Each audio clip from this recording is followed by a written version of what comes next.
Hello everyone, I PK Chaudhary welcomes you all to our YouTube channel Creative Study AK.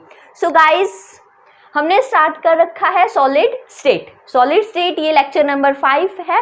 4 lectures हम कर चुके हैं। अगर आपने वीडियो नहीं देखी है तो चैनल पर जाकर वीडियो ज़रूर देखें, और अगर चैनल पर नए हैं तो चैनल को सब्सक्राइब करें, बेल आइकन प्रेस करें और वीडियोस अच्छी लगे तो लाइक करें। सो गाइज, आज जो हम टॉपिक्स डिस्कस करने वाले हैं वो देखो, पहले हम डिस्कस करेंगे स्पेस लैटिस क्या होता है, जिसको हम क्रिस्टल लैटिस भी बोलते हैं। यूनिट सेल क्या होता है, उसके पैरामीटर्स क्या होते हैं। फिर हम डिस्कस करेंगे types of unit cells. Okay, उसके बाद हम डिस्कस करेंगे क्रिस्टल सिस्टम।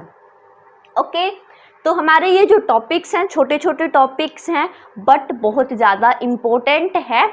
और जो आज हम करने वाले हैं इस वीडियो में, सेम टॉपिक्स हमारे बीएससी के लिए है और सेम हमारे +2 के लिए है। तो ये वीडियो दोनों के लिए है, +1 +2 नॉट +1 +2 और बीएससी के लिए।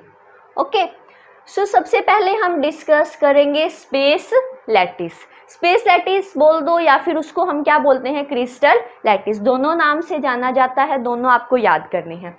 तो क्या होता है स्पेस लैटिस या फिर क्रिस्टल लैटिस? देखो, it is a regular repeating arrangement of consequent particles, atoms, molecules and ions. जो हमारा स्पेस लैटिस है वो क्या है, एटम्स का, मॉलिक्यूल्स का या फिर आयंस का क्या है, रिपीटेड अरेंजमेंट है। जैसे ये बॉक्सेस हैं, स्क्वायर है। अगर मैं 2D की बात करूं तो ये क्या है, स्क्वायर है। तो स्क्वायर को मैंने बार बार क्या किया, रिपीट किया, तो मेरे पास क्या बन गया, एक। ओके, ये स्क्वायर है, थोड़ा सा स्केल से इक्वली जो है, इक्वल पैटर्न होता है सबका, इक्वल लेंथ ब्रेथ सबकी, ठीक है। इनको बार बार मैं क्या कर रही हूँ, रिपीट कर रही हूँ। तो मेरे पास जो ये बन गया ना, इसको हम क्या बोलते हैं, स्पेस लैटिस बोलते हैं। यानी एटम्स को, मॉलिक्यूल्स को या आयंस को बार बार हम एक पर्टिकुलर अरेंजमेंट में रिपीट करते हैं, उसको हम बोलते हैं स्पेस लैटिस। ओके, समझ आ गया? अब देखो यूनिट सेल क्या होता है। यूनिट सेल क्या है, कोई भी स्पेस लैटिस है, मान लो ये स्पेस लैटिस है। अब इसमें मैंने क्या रिपीट किया, ये वाला स्क्वायर है ना, इस स्क्वायर को मैंने बार बार रिपीट किया और क्या बनाया था, स्पेस लैटिस या फिर क्रिस्टल लैटिस बनाया था। ठीक है, जो ये छोटा सा पोर्शन है ना, जिसको मैं बार बार रिपीट कर रही हूँ, उस छोटे से पोर्शन को हम बोलते हैं यूनिट सेल। समझ आ गया? जिससे एक छोटा सा पोर्शन पूरे स्पेस लैटिस का, जिसको हम बार बार क्या करते हैं, रिपीट करते हैं और अरेंज करते हैं, उसको हम बोलते हैं यूनिट सेल। जैसे एग्जांपल लो, घर है, ठीक है, घर बना रहे हैं, तो घर किससे बनेगा, सीमेंट से, स्टोन से, ठीक है, ब्रिक से, इससे बनता है। अब देखो दीवार बनाते हैं, क्या बनाते हैं, दीवार, ठीक है। तो दीवार का क्या पैटर्न होता है, किससे बनती है, ईंट से बनती है और सीमेंट से बनती है। तो मेन क्या है हमारे पास, ईंट, ब्रिक है ना, ब्रिक से बनती है। ये मेरे पास क्या है, दीवार है। ओके, अब देखो ये जो ब्रिक है, इसको बार बार हम क्या कर रहे हैं, एक ब्रिक ये लगाई, फिर दूसरी लगाई, फिर तीसरी, फिर चौथी, और फिर उसके बाद सेम पैटर्न में हम ऊपर क्या करते हैं, लगाना स्टार्ट करते हैं। तो कोई दीवार बना रहे हैं तो उसके लिए जो मेन है हमारे लिए वो क्या है, ईंट, ब्रिक। तो सेम एज इट इज, कोई भी स्पेस लैटिस बन रहा है तो उसका जो मेन पोर्शन है, मेन एलिमेंट है, जिसको हम बार बार रिपीट कर रहे हैं और हमारा पूरा स्पेस लैटिस बन रहा है, उसको हम बोलते हैं यूनिट सेल। ठीक है, यूनिट सेल। अब जो ईंट है दीवार के लिए, कमरे के लिए जो ईंट है वो क्या है, मेरी यूनिट सेल है। क्या है, यूनिट सेल है। ओके, तो यूनिट सेल की प्रॉपर डेफिनेशन क्या होगी, it is a smallest portion of a complete space. यानी कोई भी कंप्लीट स्पेस है, उसका एक छोटा सा पोर्शन है, विच इज रिपीटेड, जिसको हम बार बार रिपीट कर रहे हैं टू गेट कंप्लीट लैटिस। समझ आ गया कि एक छोटा सा पोर्शन किसी भी कंप्लीट स्पेस का जिसको हम बार बार रिपीट कर रहे हैं, रिपीट कर कर अरेंज कर रहे हैं। और अरेंज क्यों कर रहे हैं? कि हमारे पास कंप्लीट लैटिस बन जाए। अब ईंट को हम बार बार क्यों रिपीट कर रहे हैं, क्यों लगा रहे हैं? ताकि हमारे पास दीवार आ जाए। अब दीवार क्यों बना रहे हैं? एक दीवार बनाई, फिर दूसरी बनाई, तीसरी बनाई, ताकि हमारा रूम बन जाए। ठीक है, तो मेन जो हमारा कॉन्स्टिट्यूएंट पार्टिकल है वो क्या है? ईंट है। ईंट किसका एग्जाम्पल है? यूनिट सेल का। तो यूनिट सेल क्या होगा? एक छोटा सा पोर्शन किसी भी स्पेस का जिसको हम बार बार रिपीट कर रहे हैं। तो ये इंग्लिश में आप लिख देना। ठीक है, तो ये क्या हो गया हमारे पास? Unit cell. समझ आ गया?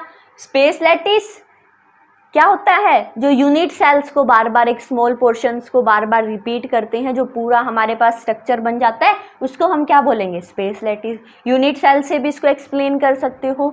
यूनिट सेल क्या है? एक छोटा सा पोर्शन है किसी भी स्पेस का जिसको हम बार बार क्या करते हैं? रिपीट करते हैं। ठीक है, और उसके बाद रिपीट करने के बाद जो हमारे पास आता है वो क्या आता है? कंप्लीट लैटिस बन जाता है उससे। दो बातें समझ आ गई, यूनिट सेल और स्पेस लैटिस। ओके, उसके बाद नेक्स्ट हमारे पास है पैरामीटर ऑफ यूनिट सेल। अब यूनिट सेल के दो पैरामीटर्स होते हैं, आपको याद रखना है। दो पैरामीटर्स होते हैं, एक होता है एक्सियल लेंथ और एक हमारे पास एक्सियल एंगल। एक्सियल लेंथ और एक्सियल एंगल। जो लेंथ है उसको हम ABC मानते हैं। अब D क्यों नहीं लिया जी मैंने?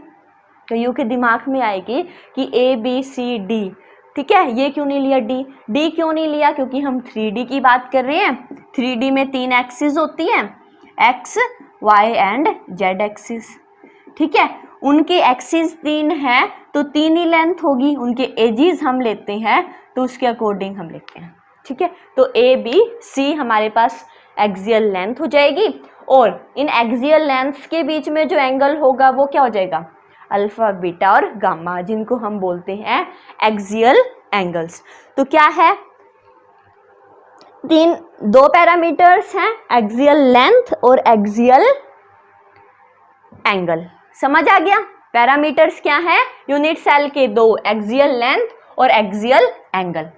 अब देखो क्या मतलब है इनका। अब एक्सियल एंगल और जी आपने बता तो दिया, याद भी हो गया एक्सियल लेंथ क्या होता है और एक्सियल एंगल क्या होता है। अब ये है क्या, कहाँ पे है? अब देखो कोई भी चीज़ है, ठीक है, मैं यहाँ खड़ी हूँ तो 3D स्पेस है। ठीक है, ये मार्कर है, ये क्या है? 3D स्पेस है। ठीक है, तो हमारे पास कोई भी क्रिस्टल है, वो क्या कर रहे हैं? हम उसको एज्यूम कर रहे हैं कि वो 3D स्पेस में है। क्या है? 3D स्पेस में कोई भी क्रिस्टल हमारे पास प्रेजेंट है। ठीक है, तो उसको मैंने क्या ले लिया? X axis, Y axis and Z axis. 3D में 3 एक्सिस होती है ना, एक्स, वाई, जेड। ठीक है, अब ये दिमाग मत लगाना कि आपने एक्स, यहाँ पे हमारे पास क्या होता है जो हम नॉर्मली बनाते हैं कि जियो ये वाई है, ये एक्स होता है, आपने गलत बना दिया। तो एक्स एक्सिस, वाई एक्सिस क्या है? परपेंडिकुलर डिस्टेंस होता है एक दूसरे से। ठीक है, आप यहाँ बनाओ एक्स, यहाँ बनाओ एक्स, यहाँ बनाओ एक्स, कोई फर्क नहीं पड़ता। ठीक है, छोटी सी बात है, कई बार दिमाग लगा जाते हैं। इवन मैंने भी आई थिंक 8th या 9th में ये चीज़ की थी कि एक्स तो यहाँ बनाते हैं तो आपने यहाँ क्यों बना दिया। ठीक है, एक परपेंडिकुलर डिस्टेंस होता है जिसको हम कहीं भी बना सकते हैं। अब मेरा मन कर रहा था, मैंने एक्स यहाँ बना दिया, वाई एक्सिस फिर यहाँ बना दी और जेड यहाँ बना दिया। ठीक है, 3 एक्सिस होगी। अब जो कोई भी लगा लो,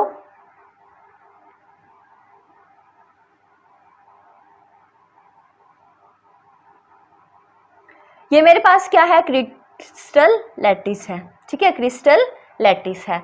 okay, X axis, Y axis और जेड एक्सिस के अलोंग क्या है मेरे पास? एक क्रिस्टल लैटिस है। अब जो ये एजिस है ना, ये क्या है? एजिस, इनको बोलते हैं, इनको लेते हैं हम ABC। जो ये लेंथ है एक्स एक्सिस के अलोंग, वाई एक्सिस के अलोंग और जेड एक्सिस के अलोंग, इनको लेते हैं हम ABC। ठीक है, इनको बोलते हैं हम एक्सियल लेंथ्स, ABC। समझ आ गया? और एक्सियल एंगल्स क्या होंगे? इनके बीच में अल्फा, बीटा गामा। ये जो एंगल्स बना रही हैं एक्सियल लेंथ्स, तो उन एंगल्स को हम बोलते हैं, ये हमारे पास एक्सियल एंगल्स होते हैं। समझ आ गया? ये क्या थी? Axial lengths. इतनी बात समझ आ गई सबको? एक्सियल एंगल क्या है और एक्सियल लेंथ क्या है, समझ आ गया? दो पैरामीटर्स हैं हमारे पास यूनिट सेल के, axial length and axial angle. Okay, axial lengths को हम शो करते हैं ABC से और एंगल को अल्फा बीटा गामा से। क्लियर? तीन चीजें हमने डिस्कस कर ली, space lattice, unit cell, parameters of unit cell. Unit cell आते ही दिमाग में आप क्या आनी चाहिए जी? ईंट। ईंट, ठीक है? ईंट क्या है? एक यूनिट सेल है। उसको एक्सप्लेन कर सकते हो कि पूरी ईंट को मिला मिला के सबको, इतनी सारी ईंट यूज करते हैं, फिर हमारी दीवार बन जाती है। Same as it is, unit cell को हम रिपीट करेंगे और हमारे पास क्या बन जाएगा? स्पेस लैटिस बन जाएगा। ठीक है, दो पैरामीटर्स हो गए हमारे पास, किसके? यूनिट सेल के, axial length and axial angle. अब टोटल कितने होंगे? 6 हो गए ना? 6 पैरामीटर हो गए टोटल, ABC, एक्सियल लेंथ और एक्सियल एंगल्स। तो इनको 3 ये हो गए, 3 ये होंगे, टोटल क्या हो गए? 6 चीज हो गई हमारे पास। ओके, अब हमारे पास आता है type of unit cells. Unit cell, उसके पैरामीटर्स और फिर हमारे पास आ गया टाइप्स ऑफ यूनिट सेल। ठीक है, अब यूनिट सेल के टाइप्स क्या क्या हैं? 7 तरह का होता है हमारे यूनिट सेल, 7 टाइप्स। 7, एक शुद्ध क्या होते हैं? 7 फेरे, 7 वचन। ठीक है, ओके, तो 7 क्या है? एक ट्रेडिशनल नंबर मानते हैं ना जिसको हम। ओके, तो वो क्या है? हमारे यूनिट सेल जो हैं 7, याद रख लेना, 7 फेरे, 7 वचन। ओके, 7 दिन, संडे मंडे ट्यूसडे। तो 7 टाइप्स के हमारे क्या होते हैं? यूनिट सेल होते हैं। कौन कौन से होते हैं? अब 7 के जी नाम याद करने पड़ेंगे, है ना? नाम तो याद करने पड़ेंगे, नाम से ही आपके क्वेश्चंस होंगे। ठीक है, अब देखो एक सिंपल सी ट्रिक है, इजीली आपको याद हो जाएगा। ट्रिक क्या है हमारे पास? See, Tom, there. Okay, see, Tom, there. There क्या होता है? THERE। सी क्या होता है? SEEC। देखो टॉम को देखो वहां पे, ठीक है? ये आपको याद रखना, टॉम एंड जेरी मेरा फेवरेट कार्टून होता था। ओके, अब देखो सी, टॉम, देयर। अब थोड़ा सा याद करना है, सी को हम लिखेंगे सी, SEE इंग्लिश ने दिखानी हमें यहाँ पे, सिंपल शॉर्ट फॉर्म जो हम इंस्टा पे, फेसबुक पे शॉर्ट फॉर्म्स का जमाना है। ठीक है, तो सी को हम लिख देंगे कैपिटल सी। टॉम का टॉम ही रहेंगे, इसका कोई हम शॉर्ट फॉर्म यूज नहीं करेंगे। देयर को हम लिख देंगे THR, ई हम खा जाएंगे। ठीक है, तो देयर, THR। समझ आ गया? सी, टॉम, देयर, CTOM, THR। याद कर लोगे? सी, टॉम, देयर। सी से क्या है? क्यूबिक। सी से क्या याद करोगे? क्यूबिक। टी से टेट्रागनल, ओ से ऑर्थोरोम्बिक या फिर इसको रोम्बिक भी बोलते हैं, तो आप ऑर्थोरोम्बिक याद करोगे। रोम्बिक वर्ड आ गया तो दूसरा नाम रोम्बिक भी होता है इसका। इसका एम से मोनोक्लिनिक, टी से ट्राइक्लिनिक, ये चीज याद रख लेना। टी है ना, तो इसमें तो टेट्रा आ गया, इसमें देखो मोनोक्लिनिक है तो क्लिनिक वाला आ गया ना, तो उसके बाद क्लिनिक वाला ही आएगा, तो ट्राई क्लिनिक हो जाएगा। ठीक है, हेक्सागनल, H से, R से रोम्बोहेड्रल। समझ आ गया?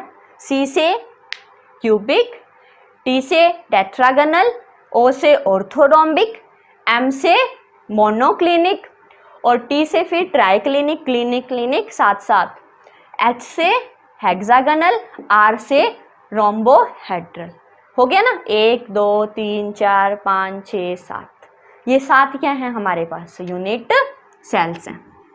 यूनिट सेल्स के नाम है बस, अभी महाभारत रहती है।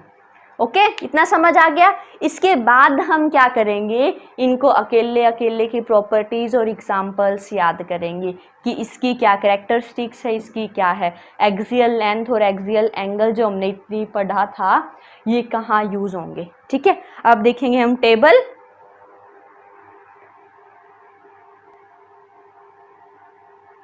ओके, अब देखो guys, 7 types of unit cells या फिर जिसको हम बोलते हैं क्रिस्टल सिस्टम, ये पूरी महाभारत है किसकी, यूनिट सेल्स की। यूनिट सेल्स हमने डिस्कस कर लिए थे names, see Tom, there, cubic, tetra, ortho, mono, tri, hexagonal और रोम्बोहेड्रल। ओके, ये समझ आ गया था। उसके बाद देखो इनका रिलेशन किसके साथ आपको याद करना है, एक्सियल लेंथ, एक्सियल एंगल और उसके एग्जाम्पल्स, ठीक है। अब कैसे याद करेंगे, ABC पता ही है क्या है, एक्सियल लेंथ्स है, alpha beta gamma axial angles हैं। अब देखो जो क्यूबिक है, तीनों लेंथ्स क्या होंगी, equal, A equal to B equal to C, cubic में तीनों इक्वल। अब नीचे लास्ट पे आ जाओ, लास्ट में भी तीनों क्या होगी, इक्वल होगी, यानी रोम्बोहेड्रल की भी तीनों साइड्स इक्वल होंगी। समझ आ गया, फर्स्ट और लास्ट इक्वल। उसके बाद टेट्रा में A equal to B, A तो हमारी इक्वल है B की but not equal to C, ठीक है। अब last second A equal to B but not equal to C, ये समझ आ गया, ये और ये, ओके, समझ आ गया। उसके बाद देखो बीच में कितने बच गए, 3, 7 होते हैं ना, 1 2 3 4 5 6 7 है टोटल, तो बीच में कितने बच गए, 3। तीनों में क्या है, A is not equal to B is not equal to C, तीनों ही एक दूसरे के इक्वल नहीं है। याद हो गया, एक्सियल लेंथ, ये था एक्सियल लेंथ के साथ रिलेशंस, फर्स्ट लास्ट इक्वल है सारी, ठीक है। लास्ट सेकंड और लास्ट सेकंड, सेकंड और लास्ट सेकंड, A और B तो इक्वल होगी लेकिन C के इक्वल नहीं होंगी, ठीक है। और बीच में जो 3 बच गए वो क्या होंगे, तीनों इक्वल नहीं होंगे एक दूसरे के साथ, ठीक है। समझ आ गया, लर्न हो जाएगा। अब देखो एक्सियल एंगल, एक्सियल एंगल में क्या याद करोगे, 3 alpha beta gamma equals to 90, ठीक है। 1 2 3 ऊपर वाले 3 याद करेंगे कि तीनों क्या है, इक्वल है, और किसके इक्वल है, 90 डिग्री के इक्वल है, ओके। फिर देखो ये तीनों इक्वल थे, उसके बाद लास्ट पे आ जाओ, लास्ट पे हमें क्या दिखाना है कि ये तीनों इक्वल तो होंगे बट इसके opposite, but not equal to 90, कि ये तीनों है तो एक दूसरे के इक्वल लेकिन 90 डिग्री नहीं है, ये तीनों इक्वल हैं और 90 के इक्वल हैं। लास्ट वाला इक्वल तो है तीनों लेकिन 90 के इक्वल नहीं है, ओके। उसके बाद देखो ये वाला मोनोक्लिनिक, मोनोक्लिनिक में क्या है, अल्फा और गामा इक्वल होंगे, किसके, 90 के। याद रखना है अल्फा बीटा गामा, तो लास्ट वाले ले लो, फर्स्ट और लास्ट, बीच वाला छोड़ देंगे। ये दोनों किसके इक्वल होंगे, 90 के, 90 के। अब हमारा बच गया कौन, गामा, तो गामा इक्वल नहीं है, ठीक है।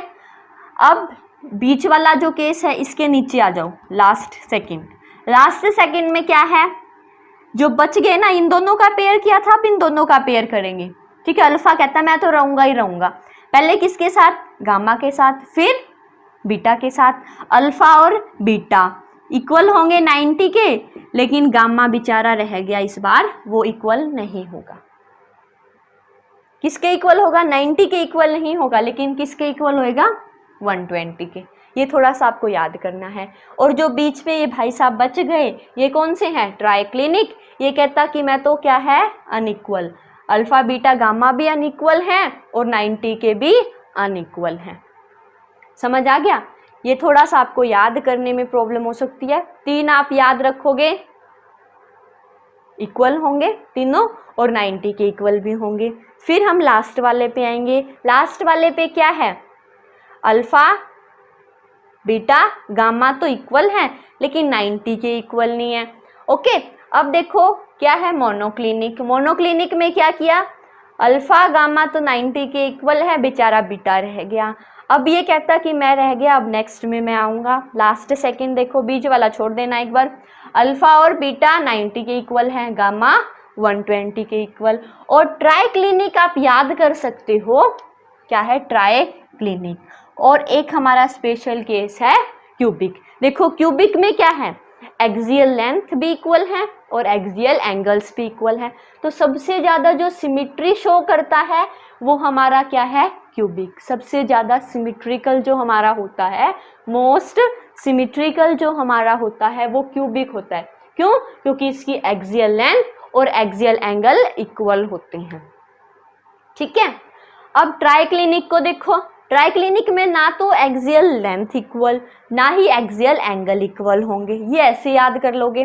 ठीक है, कि एक्सियल लेंथ भी इक्वल नहीं है और एंगल भी इक्वल नहीं है। तो ये सबसे ज़्यादा अनसिमेट्रिकल होता है हमारा पूरे क्रिस्टल सिस्टम में। सबसे ज़्यादा अनसिमेट्रिकल ट्राई क्लिनिक और सबसे ज़्यादा सिमेट्रिकल क्यूबिक। ओके, लर्न कर लोगे। इसमें क्या करना है, first last, second last, second बीच वाले अनइक्वल। इसमें 3 ऊपर वाले इक्वल, लास्ट वाले इक्वल होंगे, 90 के इक्वल नहीं होंगे। ठीक है, ट्राई क्लिनिक आपको याद ही है क्या होगा, तीनों ही अनइक्वल होंगे, 90 के इक्वल भी नहीं होंगे। ये वाला अल्फा और गामा 90 के, ये अनइक्वल हो जाएगा। ठीक है, ये वाला क्या होगा, अल्फा और बीटा 90 के इक्वल होगा और गामा क्या हो जाएगा, 120 के इक्वल हो जाएगा। इतना समझ आ गया। ओके, ये नोट लिखा है मैंने, यही है कि क्यूबिक जो है मोस्ट सिमेट्रिकल होता है, ट्राई क्लिनिक अनसिमेट्रिकल होता है। अब देखो बात आती है इनके एग्जाम्पल्स की। एग्जाम्पल्स जो हैं, एग्जाम्पल्स आपको याद करने पड़ेंगे, 1 या 2 तो एटलीस्ट करोगे ही। जो कंपटीशन के लिए तैयारी कर रहे हैं, एमएससी के लिए तैयारी कर रहे हैं, उनको तो ये लर्न करने ही पड़ेंगे। ठीक है, अब देखो क्यूबिक है Zn, अलम, Cu, NaCl। नेक्स्ट क्या है, टेट्रागोनल के एग्जाम्पल्स ये हैं। ठीक है, ये आपको लर्न करने पड़ेंगे। अब लर्न मैं ट्रिक नहीं यहाँ करवा सकती क्योंकि लंबी बहुत हो जाएगी वीडियो, तो ट्रिक जो है वो मेरी आपको मिलेगी इंस्टा आईडी पर। ओके, इंस्टा आईडी क्या है, PK/चौधरी नहीं /चौधरी PK। ठीक है, ये आईडी है, PK चौधरी लिख लेना, चौधरी PK लिख लेना। ठीक है, इस इंस्टा आईडी पे मैं आपको जो केमिस्ट्री में क्या है, छोटी छोटी ट्रिक्स जो हैं वो अक्सर हम भूल जाते हैं, तो इस आईडी पे आपको रील्स मिलेगी। ठीक है, वो आप चेक कर सकते हैं if you want. Okay guys, so हमारा क्या हो गया, क्रिस्टल सिस्टम खत्म हो गया। ओके, यूनिट सेल हमने पढ़ लिया, क्रिस्टल सिस्टम क्या है, क्रिस्टल लैटिस पढ़ लिया। सो नेक्स्ट वीडियो में हम नेक्स्ट टॉपिक करेंगे। Till then, thank you for watching this video on creative study AK। Thank you.